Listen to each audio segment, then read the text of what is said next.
अस्सलाम वालेकुम एवरीवन, मैं हूं हिजाब फातिमा और हाजिर हूं आपकी खिदमत में आज के पावर पॉइंट्स के साथ, जिसमें आज हम दो पावर पॉइंट डिस्कस करेंगे। जिसमें पहला पावर पॉइंट शेर अफजल मरवत और दूसरा पाकिस्तान रियल एस्टेट सेक्टर, जिसने पाकिस्तान की इकोनॉमी को 1.5-2 साल में शदीद दचका दिया है।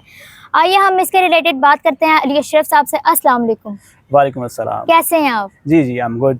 तो सर, पिछले दिनों आपने तज्जिया दिया था कि शेर अफजल मरवत पीटीआई में किसी और की प्लेसमेंट है, लेकिन अब वो पीटीआई में दोबारा शामिल हो गए हैं। तो आपका अब इसके रिलेटेड क्या मौक़िफ़ है? अच्छा, उसमें हम कोई वैसे ज्योतिषी तो है नहीं कि हम कोई अंदाज़े लगाएं या कोई इल्म ऐसा, लेकिन हम सिर्फ जो चीज़ हमें बताती है कि ये प्लेसमेंट है, वो उनकी एक्टिविटीज़ होती हैं, उनके बयानात होते हैं, उनके एक्शंस होते हैं जो वो पार्टी के अंदर रह के कर रहे होते हैं।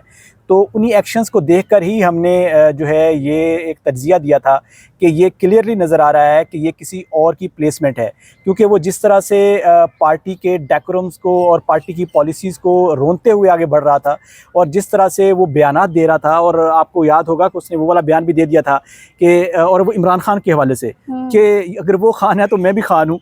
तो मीन्स कि उसका कॉन्फिडेंस लेवल चेक कीजिए कि वो किस लेवल पे वो बयानात जाकर दे रहा था।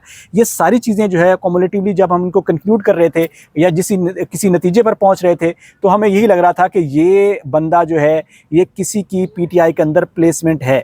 और अब जबकि वो दोबारा से पीटीआई के अंदर शामिल हो गए हैं, और जैसे आपने कहा कि अब क्या मौक़िफ़ है, तो हमारा मौक़िफ़ आज भी सेम है।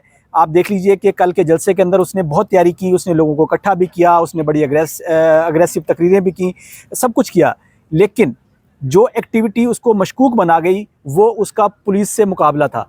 आप ज़रा इस चीज़ को गौर कीजिए कि पुलिस जो है उसके बेडरूम में घुसी है, वहाँ पे उसने पुलिस वालों को पकड़ लिया है, वहाँ पे उसने पुलिस वालों को मारा है, वहाँ पे उसने उसके कपड़े फाड़ दिए हैं। तो मीन्स कि ये क्या बातें हैं? ये वो बात है जो एक्चुअल में एक पिक्चर क्रिएट कर रही है। वो पिक्चर क्या है? वो पिक्चर ये है कि पीटीआई जो है वो एक दहशतगर्द जमात है।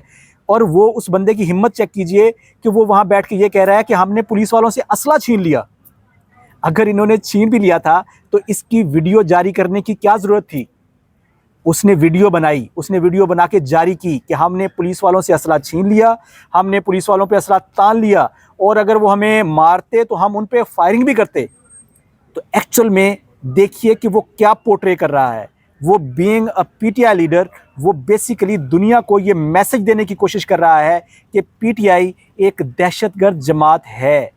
तो ये है वो रीज़न जिसकी वजह से हम ये कह रहे हैं कि ये साहब जो हैं ये किसी की पीटीआई के अंदर प्लेसमेंट हैं, ये उनकी सहूलतकारी कर रहे हैं। और ये वैसे भी कोई नई बात नहीं है। आप देख लीजिए, पिछली तारीख को भी देख लीजिए कि जब भी किसी को मारना होता है बड़ी ताकतों ने, वो इस किस्म के टाउट्स को या इस किस्म के प्रॉक्सीज़ को वहाँ पे प्लेस करते हैं, वो वहाँ पे जाके माहौल क्रिएट करते हैं, और फिर एक बड़ा एक्शन होता है उस पार्टी या उस मुल्क या उस किसी भी शख्सियत के ख़िलाफ़, और फिर वो उस शख्सियत की या उस पार्टी की कहानी जो है वो ख़त्म कर दी जाती है।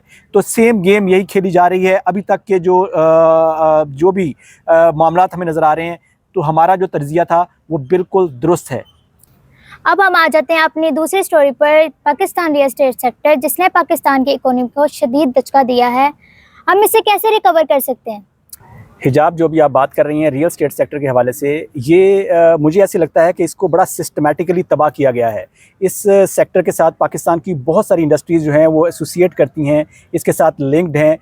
हम ये कहें कि पाकिस्तान की इकोनॉमी को चलाने में रियल एस्टेट सेक्टर का एक बहुत बड़ा हाथ है। तो ये गलत नहीं है। इसको सिस्टमैटिकली तबाह किया गया है। आप देखें कि पिछले 1-1.5 साल के अंदर तकरीबन कोई 8 से 10 हज़ार कंपनीज़ हैं जो पाकिस्तान से निकल कर दुबई में जाकर रजिस्टर हुई हैं। उन्होंने अपना बिज़नेस यहाँ से ख़त्म करके शिफ्ट कर दिया है दुबई के अंदर। तो अगर वो 8,000 कंपनीज़ जो यहाँ से शिफ्ट कर गई हैं, तो इसका मतलब है कि यहाँ पर लाखों लोगों को अनएम्प्लॉय भी कर गई हैं।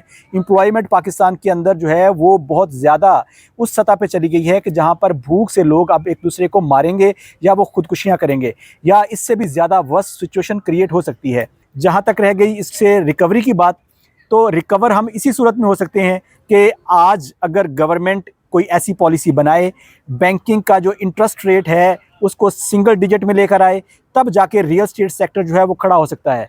आप सोचें कि जब 18% या 20% किसी को बैंक के अंदर रख के प्रॉफिट मिल रहा है, तो वो क्यों रिस्क लेगा किसी जगह पर इन्वेस्ट करके वहाँ से जो है वो प्रॉफिट अर्न करने का। उसको एक जगह पे रखे हुए पैसे हैं और उसको खारस मुनाफा मिल रहा है, तो डेफिनेटली वो वहीं पे जाएगा जो सिक्योर भी है और वो उसका एक फिक्स परसेंटेज भी है। तो मेरा ख्याल तो यही है कि इनको दो इकदाम करने पड़ेंगे इससे रिकवर करने के लिए। एक जो हमारा इंटरेस्ट रेट है उसको नीचे लेके आना पड़ेगा, और दूसरा जो है जिस तरह इमरान खान साहब ने पाकिस्तानियों को एक एमनेस्टी दी थी, लोगों को मोटिवेट किया था कि वो इस सेक्टर के अंदर इन्वेस्ट करें, उसी तरह से इनको दोबारा से इन्वेस्ट करना पड़ेगा। हाँ, एक तीसरा कदम भी हो सकता है कि गवर्नमेंट जो है वो खुद इस सेक्टर के अंदर कूदे और खुद इन्वेस्ट करे, ताकि लोगों को हौसला हो, दूसरे भी लोग जो हैं वो फिर देखा देखी जो है इसके अंदर इन्वेस्ट करते हैं और उससे ये सेक्टर खड़ा हो सकता है। अदरवाइज़ इस वक्त जो सिचुएशन है, आप देख लीजिए कि रियल स्टेट के अंदर जो चीज़ 1 लाख रुपए की थी, आज वो 50,000 की मार्केट के अंदर अवेलेबल है और ख़रीदार कोई नहीं है। ये सिचुएशन और ज़्यादा वर्स्ट हो सकती है। इसके लिए हुकूमत को सीरियसली सोचना पड़ेगा और पाकिस्तानी अवाम का जो अरबों रुपया इसके अंदर डूब रहा है उसका कुछ फ़िक्र करना पड़ेगा। तो नाजरीन, ये था हमारा आज का प्रोग्राम। अगर आपको हमारा प्रोग्राम अच्छा लगा हो तो आप फीडबैक लाजमी दीजिएगा। अगर आपने हमारे चैनल को सब्सक्राइब नहीं किया तो लाजमी सब्सक्राइब कीजिएगा और बेल आइकन को प्रेस कीजिएगा। इसके अलावा आप लाइक कीजिएगा, कमेंट कीजिएगा। अल्लाह हाफिज़।